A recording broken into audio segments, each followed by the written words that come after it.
back to Showbiz Express. I'm Ross Crystal. Joining us now, the star of ABC's The Middle, Patricia Heaton. Hi, Patty.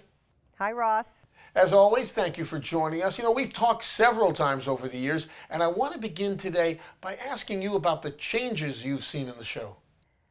Well, it's changed. I think just because the writers have done such a great job with developing these really three-dimensional characters that the characters are changing. They continue to change, especially the kids, obviously. And, you know, I think if anything, the only difference is every year we just get closer and closer. And a really tight-knit group. It's a really well-oiled machine. Everybody knows everything really well. So, you know, it just gets better and better, actually, which is kind of unusual for a show that has been running for 8 years. Usually by this point, you know, the writers are running on fumes and they can't come up with anything. Our show just seems to be exploding with great storylines. Now, this season, the kids find themselves breaking out of their comfort zones. Bring us up to date on that. I have another son who's starting to look at colleges now, and you know, the Hecks have been through that. Brick is going to be getting his driver's license. Thankfully, I've just gotten over that, but that's always a nightmare for parents, especially if you live in Los Angeles. So I think, you know, every week I'm just loving how they're taking what goes on in my life. And, you know, really, if you would think my life couldn't be more different than the Heck family, but it's actually the main things that go on, which is like dealing with your kids and trying to be a good parent and trying to juggle your job with your family life, is the same for parents all over, no matter where they live in the country, no matter what their socioeconomic level is. So I think it's why the show is so relatable. It's interesting. Your real life seems to intersect with your character's life in the show. Do you take what happens at home and bring it to the studio, or vice versa? It's definitely, and you know, I don't have time to go to therapy, family therapy, but I don't need to because I get to go to it every day on The Middle. And they work out the problems for me. I'm just like, oh, by the time I get to the end of the script, I know how to solve my problems. You know, back in the days of Raymond, you did a 3-camera show with an audience.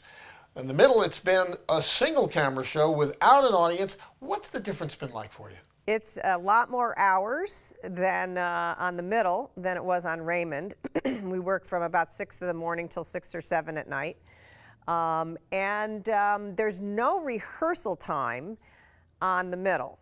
On Raymond, you had, you know, 3 or 4 days of rehearsing, going over and over and refining it and all that stuff, and then you presented it like a play from beginning to end for your audience, and you had an audience. So on The Middle, there's no rehearsal time. They'll pull you out of the makeup chair. They'll say, time to come in and rehearse, which means running through your lines once to see where you're going to stand, running through them one more time so that they can mark with tape where you're going to stand. And then you go back into your trailer and they light the set, and then the next thing you know is you're shooting that scene. So there's almost no rehearsal time. But it's one of the reasons why I wanted to try a single camera show, because I wanted to exercise that muscle as an actor of being able to really learn your lines and really make acting choices sort of on the fly. And so it's a really great way to sharpen your acting tools. Years ago, when you and I were talking, I remember asking you about cooking, and you said, hey, if I can get the batter out of the cake box, I'm in good shape. You've come a long way. You've got a Food Network show. You're cooking a lot now, aren't you? The kids got older. There was a point before I had kids that I was cooking a lot. Then the kids came, and I was still kind of doing cooking, you know, for them and then having friends over. And then it kind of went away because it just got too hectic. I kept getting pregnant, and how does that happen? And I also was working all the time on Raymond. So it kind of died out for a while, but now that my kids, I'm becoming an empty nester and I'm having a little bit more time, I'm able to kind of go back and sort of experiment again, with, whether it's on my family or with friends. So here come the holidays, and do you have a special dish that stands out?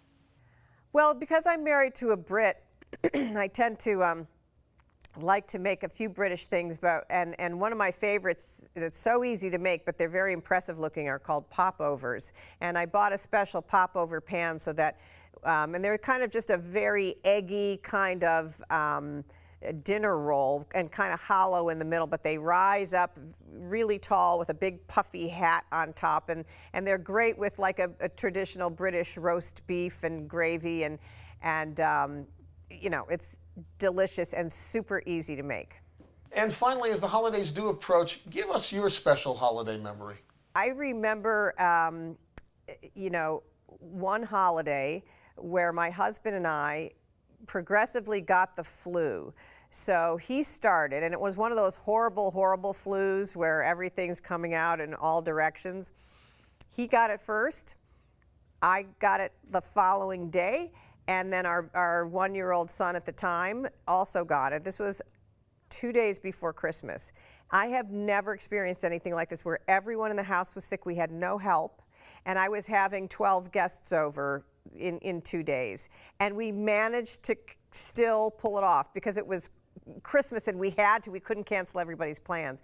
And, or maybe it was Thanksgiving, but you know, it was a terrible mess. And it was really disgusting. And yet at the dinner table toast, when everybody was over, my husband, after seeing me in this huge mess, said, you know, I want to toast my beautiful wife who prepared this dinner. And I thought, if he sees me like this and he still loves me, I think we're going to do okay. And with that, we wish you continued success in this latest season and throughout the year. Patricia Heaton, thank you for joining us. We'll see you Tuesdays on ABC's The Middle. Thanks, Patty. Thanks, Ross. Thank you.